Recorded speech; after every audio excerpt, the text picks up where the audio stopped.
Online कार्यशाळेमध्ये दीपस्तंभ academy निमित्त अण्णाभाऊ साठे यांची 105वी जयंती निमित्त आपली कार्यशाळा घेतलेली आहे आणि कार्यशाळेमध्ये आणि सर्वांना एक संधी उपलब्ध करून देणारे आपले रवींद्र पवार सर आज या ठिकाणी सर्व व्याख्यात्यांना खूप मोठी संधी दिलेली आहे।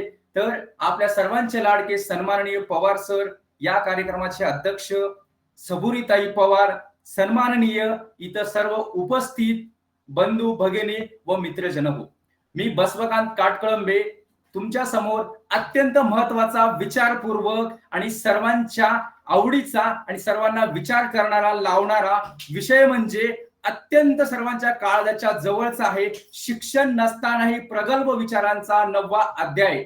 शिक्षण नसतानाही प्रगल्भ विचारांचा 9वा अध्याय म्हणजे लोकशाहीर अण्णाभाऊ साठे। लोकशाहीर अण्णाभाऊ साठे आज त्यांचा जन्म कुठे झाला, कसा झाला आणि काय करायला पाहिजे आणि ते कुठल्या समाजामध्ये जन्माला आले हे आज समजून घेणं आपलं सर्वांचे कर्तव्य आहे। पण त्याआधी सर्वप्रथम मला या मंचावर बोलण्याची संधी दिल्याबद्दल दीपस्तंभ अकॅडमीचे सर्वांना मी मनपूर्वक आभार व्यक्त करतो आणि या ठिकाणी सुरुवात करतो। अण्णाभाऊ साठे यांचा जन्म वाटेगाव या सांगली जिल्ह्यामध्ये झालेला आहे। 1 ऑगस्ट 1920 रोजी त्यांचा मातंग या समाजामध्ये जन्म झालेला आहे। मातंग या समाजामध्ये जन्म झालेला असताना त्या काळामध्ये मातंग समाजाला किती प्रॉब्लेम होते, किती अडचणी होत्या, त्यांना समाजापासून किती दूर राहावं लागत होतं आणि गरिबी कशी होती, उपेक्षा, मतभेद, हे सगळ्या गोष्टी जेव्हा आपण समजून घेतो, जेव्हा बघत असतो तेव्हा दुसऱ्याच्या काळजाला सुद्धा इजा होऊ शकते एवढं त्यांचं जीवन होतं आणि त्यांचं एवढं अवघड जगणं होतं। त्या अवघड जगण्यामध्ये सुद्धा त्यांनी शिक्षण न घेता ही प्रगल्भ विचार कसे मांडले, प्रगल्भ विचार आले कुठून, येतात कसे आणि शिक्षण घेणं ही काळाची गरज आहे हे आपण म्हणतो, पण अण्णाभाऊला खरं शिक्षण भेटलेलं आहे का, त्यांची परिस्थिती कशी होती, आज त्या परिस्थितीमध्ये त्यांनी शिक्षण न घेता सुद्धा त्यांचे विचार किती मोठे होते आणि विचार पूर्ण क्रांतिकारी होते, समाजाला धडा देणारे होते, समाज शिकवणारे होते आणि समाजामध्ये क्रांतिकारी चळवळ घडवणारे होते। आज शिक्षण म्हणजे एवढं महत्वाचं आहे का, शिक्षणापेक्षा आपले विचार किती महत्वाचे आहेत, आज अण्णाभाऊ साठे यांच्या जयंती निमित्त आज आपला समजून घेण्याची गरज वाटते की शिक्षण किती महत्वाचं आहे आणि शिक्षणापेक्षा समाजामध्ये माणसाचा समजूतदारपणा किती महत्वाचा आहे आणि त्याचबरोबर जर माणसामध्ये विचार असावे लागतात तर ते समाज सुधारण्याचे समाज सुधारक म्हणून ओळखायचं असेल तर आपले डॉक्टर लोकशाहीर अण्णाभाऊ साठे यांना आपण समजून घेतलं पाहिजे। समजून घेत असताना या ठिकाणी मला छोटंसं एक उदाहरण द्यावं असं वाटतं। मुंबई ते मॉस्कोचा प्रवास, आज मुंबई ते मॉस्कोचा प्रवास करणं म्हणजे आपल्या सर्वांना किती मोठी गोष्ट वाटते आणि आपण खूप मोठा पराक्रम केलेला वाटतो, पण त्या काळामध्ये लोकशाहीर अण्णाभाऊ साठे पहिले हे रशियामध्ये जाऊन आले। आज मॉस्कोमध्ये त्या ठिकाणी समाज सुधारण्याची लेखकांची आणि जे जे काही समाजवादी आहे ते सर्वांची मीटिंग असते त्या ठिकाणी। आपले लोकशाहीर अण्णाभाऊ साठे त्या ठिकाणी जाऊन जगाच्या पातळीवरती आंतरराष्ट्रीय स्तरावरती अण्णाभाऊ साठे त्या काळामध्ये पहिले व्यक्ती होते आणि त्या व्यक्तीने भारताची जी काही भूमिका मांडलेली आहे तर भारताची भूमिका मांडत असताना मुंबई ते मॉस्कोचा प्रवास 1961 साली सोव्हिएत या संघामध्ये म्हणजे आज आपण रशिया म्हणून ज्याला संबोधल्या जातं त्या काळामध्ये सोव्हिएत संघ म्हणून मानल्या जायचं। त्या रशियेत ह्या देशामध्ये भारतीय हा व्यक्ती पहिला होता आणि पहिल्या व्यक्तीने आज जगभरात दाखवून दिलं की आपल्या फकीरा कादंबरीचा काय महत्व आहे। फकीरा कादंबरी समाजाविषयी लिहिलेली आहे, फकीरा कादंबरी हे काय आहे आणि समाजावरती काय करू शकते आणि त्यासाठी त्यांनी मॉस्कोला गेले होते। मॉस्कोला जाण्याचं महत्व म्हणजे त्या काळात युनियन जगभरातले प्रगत लेखक, कवी आणि समाज सुधारक त्या ठिकाणी सर्वांची बैठक असते आणि आपले अण्णाभाऊ साठे त्या ठिकाणी भारतीय म्हणून आज भारतीयांचा आवाज उठवणे आणि बाहेर देशामध्ये जाणे ही खूप महत्वाची गोष्ट आहे।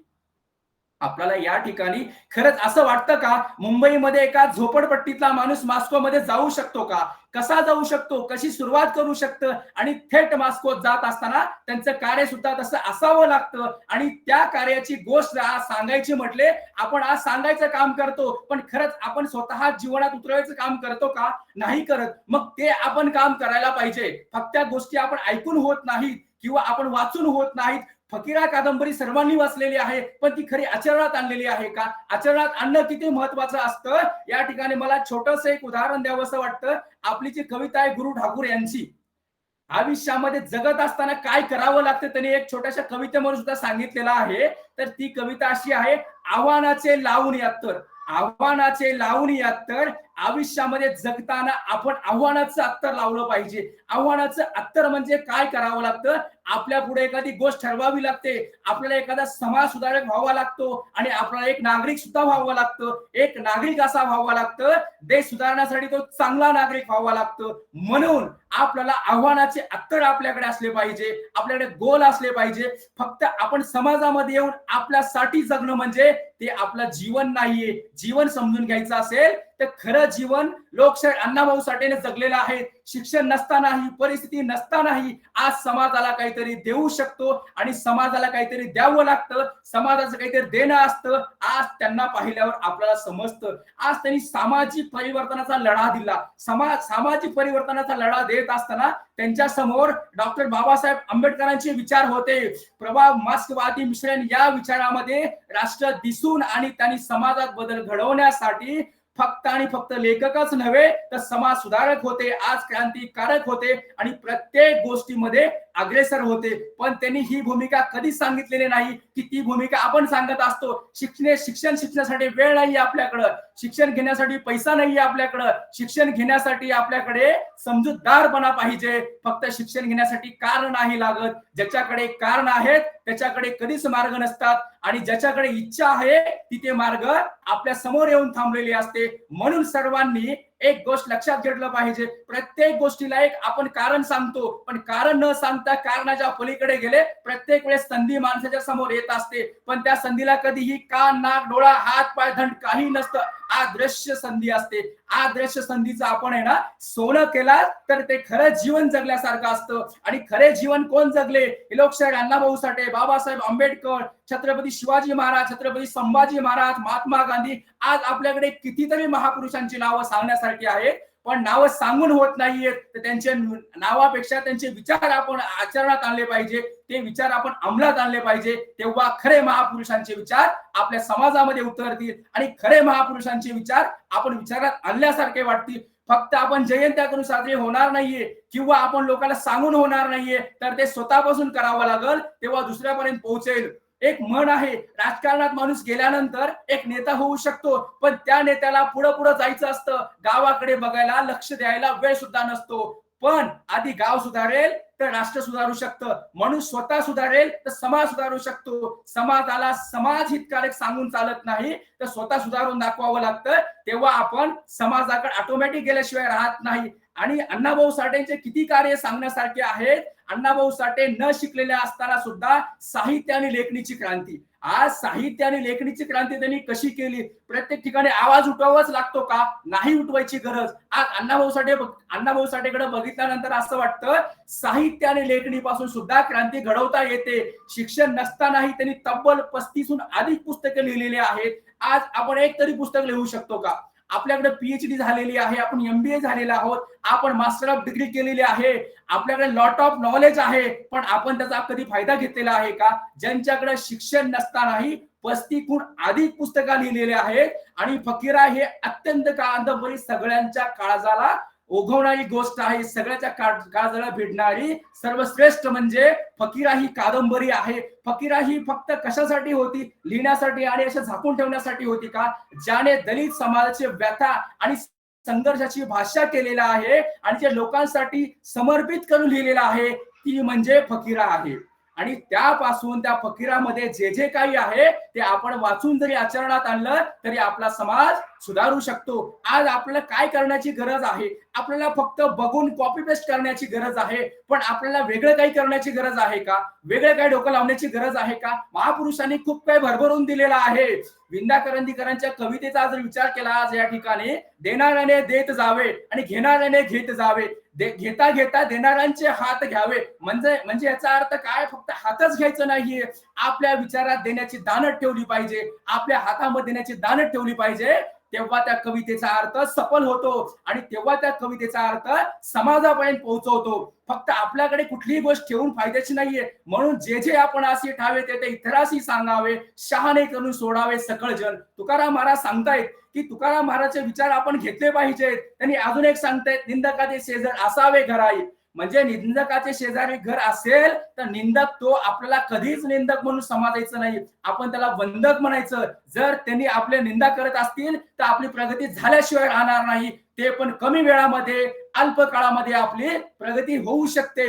म्हणून ह्या सगळ्या गोष्टीला आपण कारण लावण्यापेक्षा आपण काय विचार करायला पाहिजे, आपण काय घ्यायला पाहिजे हे आपल्याला खरे अण्णाभाऊ साठे सांगतात. आणि आज अण्णाभाऊ साठेच्या जयंती निमित्त आपण सुद्धा समाजाचे काहीतरी देणं लागतो, म्हणून समाजाला काही ना काही दिलं पाहिजे, काही ना काही देत गेलं पाहिजे. तर तेव्हा कुठंतरी आपला सुद्धा सुधारण्यामध्ये सहभाग असतो, समाज कार्यामध्ये सहभाग असतो. म्हणून अण्णाभाऊ साठे या ठिकाणी अजून एक कार्य खूप महान केलेलं आहे, लोककला आणि जनजागृती.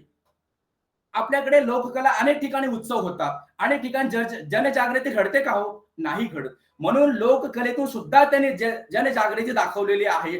लाल बावटा, कला पथक, नाटके, अनेक गोष्टी त्यांनी स्थापन केलेल्या आहेत आणि ह्या सगळ्या गोष्टी स्थापून आपल्यापर्यंत पोहोचवलेल्या आहेत. पण आपण त्या खऱ्या गोष्टीचा आनंद घेतो का? ज्या ठिकाणी जायला पाहिजे त्या ठिकाणी जातो का? जी गोष्ट आचरणात आणायला पाहिजे, जी आत्मसात करायला पाहिजे, त्या गोष्टी आपण केलेल्या आहेत का? ते कधीच केलेल्या नाहीत. म्हणून मला या ठिकाणी असं थोडं सांगावंसं वाटतं, आपल्याचे राष्ट्रपती डॉक्टर एपीजे अब्दुल कलाम म्हणतात की स्वप्न तीन असतात, स्वप्न तीन असतात, जी स्वप्न तुम्ही झोपेत पाहता, स्वप्न तर ती असतात जी स्वप्न तुम्हाला झोपच लागू देत नाहीत. म्हणून प्रत्येक गोष्टीचा ध्यास असला पाहिजे. ध्यास असल्यानंतर आपल्या पुढं सगळ्या गोष्टी घडून येतात आणि फक्त इतिहासच नव्हे तर आपण देश सुद्धा घडण्यासाठी हातभार लावू शकतो. कारण का? प्रत्येक गोष्टी महापुरुषांनी केलेल्या आहेत, पण महापुरुष कधी घडलेले आहेत? ते संपल्यानंतर. जिवंतपणे त्यांना कोणीच महापुरुषांची पदवी दिलेली नाही, नसताना महापुरुषांची पदवी दिलेली आहे,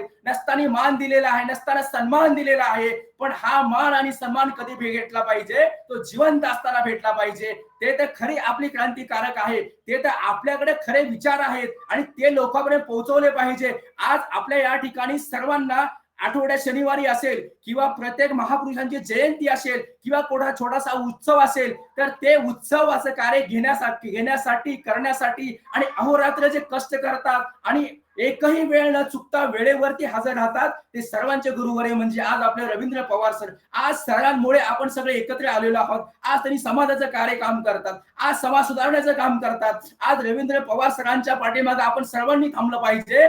तेव्हा एक महान नागरिक पुढे जातो, महान नागरिकांच्या पाठीमागे 10 लोक, 100 लोक, हजारो लोक येतात, तेव्हा देश घडल्याशिवाय राहणार नाही, देशामध्ये बदल झाल्याशिवाय राहणार नाही. म्हणून आज आपले पवार सर जे कार्य करतात, पवार सरांच्या पाठीमागे आपण सर्वांचा हातभार लागला पाहिजे, सर्वांची जबाबदारी आहे आणि सर्वांची जिद्द असली पाहिजे.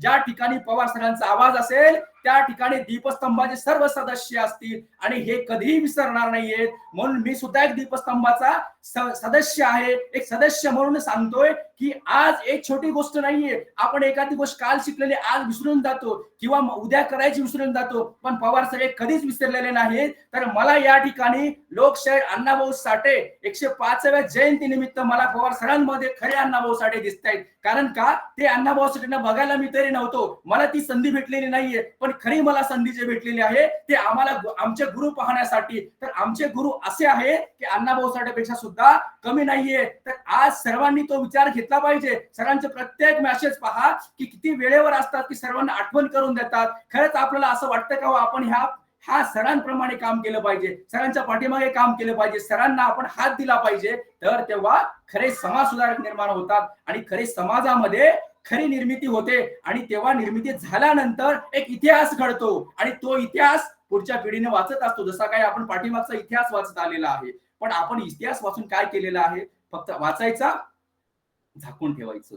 पण असं करायचं नाही. अण्णाभाऊ साठेंचे विचार तळागाळामध्ये वंचित लोकांपर्यंत पोहोचवायचं असेल तर आज आपल्याला पवार सरांसोबत जावं लागेल. ते ऑटोमॅटिक सगळ्यांपर्यंत पोहोचल्या जातील. आणि प्रेरणा कशी घ्यायची, आज आपण जो विचार केला अण्णाभाऊ साठेकडनं प्रेरणा कशी घ्यायची, त्यांच्याकडे तर शिक्षण नव्हतं, त्यांनी श्रीमंत नव्हते, त्यांना समाजामध्ये मान्यता नव्हती, पण त्यांच्याकडे जिद्द फार मोठी होती, आत्मविश्वास होता आणि समाजासाठी काहीतरी कार्य करण्यासाठी त्यांच्याकडे भावना होती. म्हणून त्यांच्याकडे हे प्रेरणा घेणं ही आपल्याला काळाची गरज आहे. आपण ह्या सगळ्या गोष्टी बघतो, आपल्याकडे खूप काही गोष्टी जवळ आलेल्या आहेत, पैसा आहे, प्रतिष्ठा आहे, पद आहे, पण आपल्याकडे विचार नाहीये, आपल्याकडे सहनशीलता नाही, ते आत्मविश्वास नाही. आपल्याकडे सोशल मीडिया आहे, पण सोशल मीडिया कितीपर्यंत आपण वापरला पाहिजे, आपल्या कामापुरता वापरला पाहिजे. आपण 24 तास स्क्रोल करत बसलं, रील पाहत बसलं, अजून खाली जा,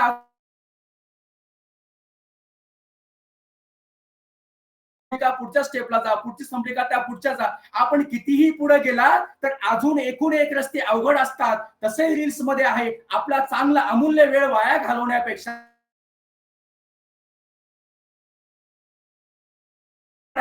त्यापेक्षा समाज कार्यासाठी आपलं योगदान द्या. काहीतरी आपण करू शकतो. समाजाविषयी भावना ठेवा, देशाविषयी भावना ठेवा. आपली जर विचार आपल्या पुढच्या पिढीपर्यंत गेले, आपण फक्त शाळेमध्ये म्हणतो का हो आजचे विद्यार्थी उद्याचे राष्ट्र निर्माते आहेत असं म्हणून चालतं का? प्रत्येक आई वडिलांचं कर्तव्य आहे, प्रत्येक शिक्षकांचं कर्तव्य आहे आणि प्रत्येक विद्यार्थ्यांचं सुद्धा कर्तव्य आहे. पुढच्या पिढीला काही शिकवायचं असेल, आदर्श द्यायचा असेल तर अण्णाभाऊ साठे सारख्या महान पुरुषांचे, डॉक्टर बाबासाहेब आंबेडकरांसारखे महान पुरुषांचे यांचं जे कार्य त्यांना दाखवावं लागेल. आणि पवार सरांसारखे जे काही समाजामध्ये कार्यकर्ते आहेत त्यांना आपल्या सर्वांनी सपोर्ट करावा लागेल. तेव्हा पुढच्या पिढीपर्यंत आपण पोहोचू शकतो आणि चांगले संस्कार, चांगली संस्कृती निर्माण करू शकतो. फक्त संस्कार संस्कृती बोलून होत नाही, तर ते आचरणात आणावे लागतात, शिकवावे लागतात, धडे द्यावे लागतात आणि तेव्हा कुठंतरी समाजामध्ये पोहोचवत जातं. म्हणून देश घडतो, राष्ट्र घडतो. राष्ट्र उभं घडत नाही. आजपर्यंत महापुरुष जे केलेले आहेत कार्य, ते राष्ट्र घडवण्यासाठी केलेले आहेत,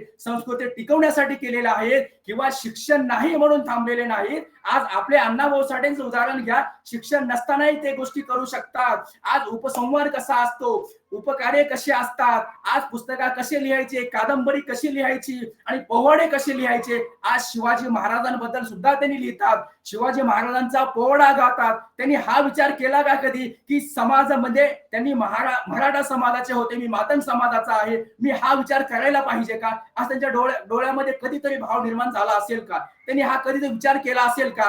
हे आपल्याला समजलं पाहिजे, ह्याच्यावर आपण विचार केला पाहिजे. तेव्हा समाजाविषयी भावना बाजूला जाते आणि तेव्हा एकच भावना निर्माण होते, समाजसेवेसाठी आपण सर्वांनी पुढे आलं पाहिजे. आज त्यांनी शिवाजी महाराजांबद्दल पोवाडा लिहिला, शिवाजी महाराजांबद्दल पोवाडे गायले त्यांनी. त्या पोवाड्यामध्ये सांगायचं काय होतं, त्यांना संदेश काय द्यायचा होता, समाजाकडे पोहोचवायचं काय होतं, हे समजून घेणं खरं महत्वाचं आहे. आज आपण फक्त जयंती करून चालणार नाही. वर्ग, धर्म हे सर्वांच्या न्यायासाठी एकत्र येऊन काम करणं म्हणजे हे आपल्या सर्वांचा समाज आहे. आणि समाजासाठी काय करावं लागतं तर त्यांचे एक ना गाजली खूप चांगली पोवाडा होता, राका राका हिंदवी स्वराज्य, राखा राखा हिंदवी स्वराज्य, हाक द्या महाराजांच्या आवाजात, तलवारीची भाषा समजून द्या सर्वांना, आता जुलमीचे डोकं उडणार राहता. म्हणजे त्यांना सांगण्याचं तात्पर्य असं होतं की तलवारीच्या भाषेमध्ये सांगा सर्वांना, तेव्हा जुलमीचं डोकं उडून गेल्याशिवाय राहणार नाहीये. म्हणजे प्रत्येक गोष्टीतनं सांगायचं म्हटलं तर एकच आहे की समाज सुधारणेसाठी सर्वांनी महान कार्य केलेलं आहे. तर महान कार्याची फक्त गोष्ट ऐकून होत नाही आपल्याने, तर आपण सुद्धा समाजामध्ये ते काम केलं पाहिजे. आपण समाजाचे देणं लागतो, आपली जबाबदारी आहे आणि आपण कळकळीने हे स्वीकारलं पाहिजे. आज पवार सरांनी एवढे कार्य करतात तर आज त्या ठिकाणी आपण सर्वांनी शपथ घेतली पाहिजे, मी थोडं का होईना पण पंथीसारखा अंधार दूर करणार आहे आणि उजेडाला सहकार्य करणार आहे. म्हणून आपली जबाबदारी आहे, सर्वांनी जबाबदारी स्वीकारली पाहिजे आणि जबाबदारीने काम केलं पाहिजे. समाज सुधारण्यासाठी काम नक्कीच होणार, फक्त सांगून होणार नाहीये. आज आपल्याकडे प्रगतशील देश झालेला आहे. आज आपल्या युवकांचा राष्ट्र, तरुण पिढीचा भारत म्हणून ओळखला जातो. फक्त सांगण्यासाठी नाहीये, तो आचरणात आणण्यासाठी आहे. जर आपण खऱ्या अर्थाने आचरणात आणलं तर आपलं विश्वगुरु भारत वंदे भारत वंदे असं झाल्याशिवाय कधीच राहणार नाहीये. म्हणून आपण सर्वांनी फक्त फक्त झेंडा दिवशी म्हणून चालणार नाहीये, झेंडा उंचार हे हमारा, झेंडा उंचार हे हमारा, फडकत वरी महान. तर ते आपल्या मनात रुजवला पाहिजे, आपल्या देहात रुजवला पाहिजे आणि तो झेंडा आपल्या काळजात ठेवला पाहिजे. तेव्हा आपला भारत सर्व जगामध्ये गुरु म्हणून सांगितला जातो आणि तो सोने की चिडिया म्हणून अजून पुन्हा एकदा ओळखला जातो. ओळखायचा असेल तर सर्वांनी कार्य केलं पाहिजे. पुन्हा एकदा मी आभार मानतो या ठिकाणी सन्मानित या मंचावर मला बोलण्यासाठी संधी दिल्याबद्दल पवार सरांचं, आपल्या सर्वांच्या दीपस्तंभ सदस्यांचं मनपूर्वक पुन्हा एकदा मी आभार मानतो. जाता जाता एवढंच म्हणेन, शब्द होते त्यांचे शस्त्राधार, शब्द होते त्यांच्या शस्त्राधार, न्यायाविरुद्ध उडवला अहंकार, शिकवण्या नाही, शिक्षण नाही पण शिकवलं जगाला मानवतेचा खरा विचार, मानवतेचा खरा विचार. राष्ट्र घडवायचं असेल तर पहिलं नागरिक घडवा, देश बदलवायचा असेल तर स्वतःपासून सुरुवात करा. एवढं बोलून थांबतो मी. जय हिंद, जय भारत. खूप छान आणि खूप सुंदर. दीपस्तंभची परत एक धडाटी तोफ आपण म्हणू शकतो की ज्यांच्या विचारांमधून एक तोफ, विचारांची तोफ आपल्या सर्वांमध्ये धडाडून गेली आहे. एवढे विचार सर तुम्ही आमच्या समोर ठेवलेले आहेत आणि आम्ही पुढे काय केलं पाहिजे याच्यासाठी तुम्ही खूप छान असं मार्गदर्शन आजच्या ह्या व्याख्यानामधून केलंय. शिक्षण नसतानाही प्रगल्भ विचारांचा नवा अध्याय कसा मांडलाय अण्णाभाऊ साठेंनी हे तुम्ही तुमच्या ओघवत्या वाणीमधून, शैलीमधून आम्हाला खूप छान पद्धतीने त्याची प्रचिती घडवून दिली आहे की कशा पद्धतीने अण्णाभाऊ साठे घडले असतील आणि त्यांची जी विचार आहेत ते आजही कसे आपल्याला ह्या म्हणजे करंट सिच्युएशन मध्ये कसे आपल्याला लागू पडतात. तर सर तुमच्यासाठी म्हणजे मला खात्री आहे की जे आपले सर्व श्रोते आहेत तुमचे विचार ऐकून त्यांच्यामध्ये पण एक वीरश्री संचारली असेल, काहीतरी एक मनामध्ये उत्साह, प्रेरणा निर्माण झाली असेल आणि नक्कीच प्रत्येकाला आपण पण काहीतरी केलं पाहिजे असं नक्कीच वाटून गेलं असेल. सर पुन्हा एकदा तुमच्यासाठी खूप टाळ्यांच्या गजरात तुमचं स्वागत आणि तुमच्या पुढील म्हणजे भविष्यासाठी, वाटचालीसाठी खूप खूप शुभेच्छा. शब्दांची खाण महाराष्ट्राची शान, शब्दांची खाण महाराष्ट्राची शान, बहुजनांची आण, साहित्याचा मान, अण्णाभाऊची लेखणी आहे जगात देखणी. तर अशा अण्णाभाऊंविषयी बोलण्यासाठी पुढे दुसरे आपले वक्ते येत आहेत आदरणीय गीताताई कुळवंत. त्यांचा जो विषय आहे साहित्य सम्राट अण्णाभाऊ साठे यांचा जीवन प्रवास, यावर त्या प्रकाश टाकणार आहे. तर ताईंची मी थोडक्यात थोडीशी ओळख करून देते. सर आम्हाला दीपस्तंभचा असाही फायदा झाला की लोकांना अधिक जवळून जाणता येतंय आणि म्हणजे हळूहळू गीताताईंची आणि माझी फ्रेंडशिप पुढे छान जात आहे ते पण ह्या प्रसंगी मला म्हणजे सांगावंच वाटतं. आपल्या पुढील वक्त्या म्हणजे सौम्यतेचा अभ्यास आणि नम्रतेचा संगम, नजरेत शांतता, वाणी मधुर, विचार सजग, आचरण समजूतदार, नम्रतेने जिंकले अनेकांचे मन, अशा वक्त्यांचं मनपूर्वक स्वागत पुढच्या व्याख्यानासाठी. ताई थोडा परिचय तुमचा करून देते. ताईंचं नाव गीता कुळवंत आहे. ताईंनी MA ह्या विषयामध्ये म्हणजे राज्यशास्त्र ह्या विषयामध्ये MA केलेला आहे. तसेच सहकार क्षेत्रातील डिप्लोमा सुद्धा त्यांनी केलेला आहे. 2008 साली त्या MPSC मार्फत सहाय्यक कक्ष अधिकारी या पदावर त्यांची निवड झालेली आहे. आणि याच्यामध्ये विशेष असा आहे की लग्न झाल्यानंतर त्यांनी म्हणजे त्यांचं अर्धवट राहिलेलं शिक्षण पूर्ण केलं आणि ही जी परीक्षा आहे त्या दुसऱ्या प्रयत्नात कुठल्याही क्लास शिवाय त्या उत्तीर्ण झालेल्या आहेत आणि एक चांगल्या कुशल अधिकारी म्हणून नावारूपास आले.